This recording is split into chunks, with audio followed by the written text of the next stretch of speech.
Okay, so guys, today while I'm showing you some ROM gameplay in the background, I want to talk about something that's been on my mind lately, and honestly it sounds a bit crazy at first.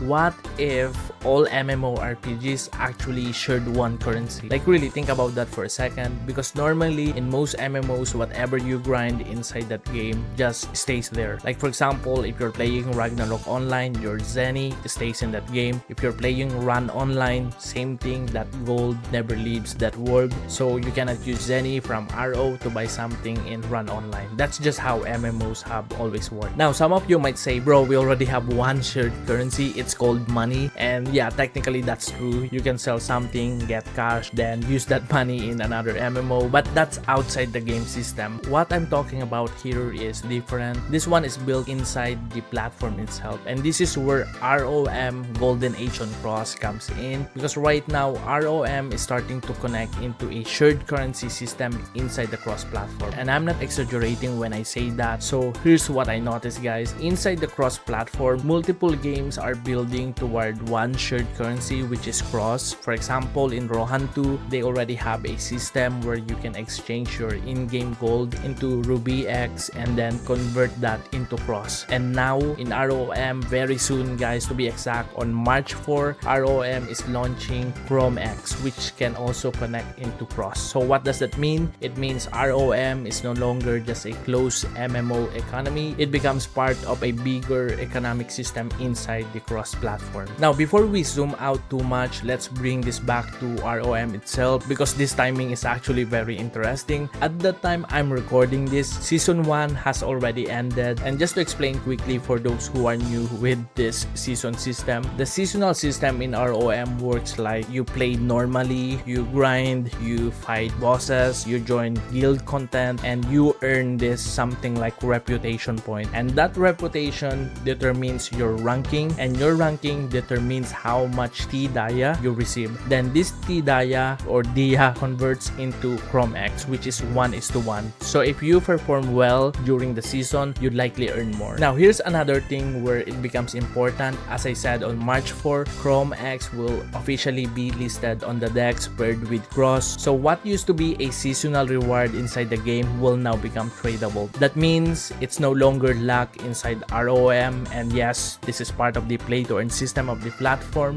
From there, players can decide what they want to do with it. They can hold it, use it again inside the game, or keep it inside the cross ecosystem. But basically, the important thing is the reward is not just staying in one game anymore. And at the same time, I believe we're entering Season 2, which means rankings will reset. Everyone will start fresh again. So if you look at the timing right now, season reset plus the play to earn token activation, this might actually be one of the cleanest entry window we've seen so far, especially for new players. The economy is structured, the market is activating, and the competitive cycle restart all at once.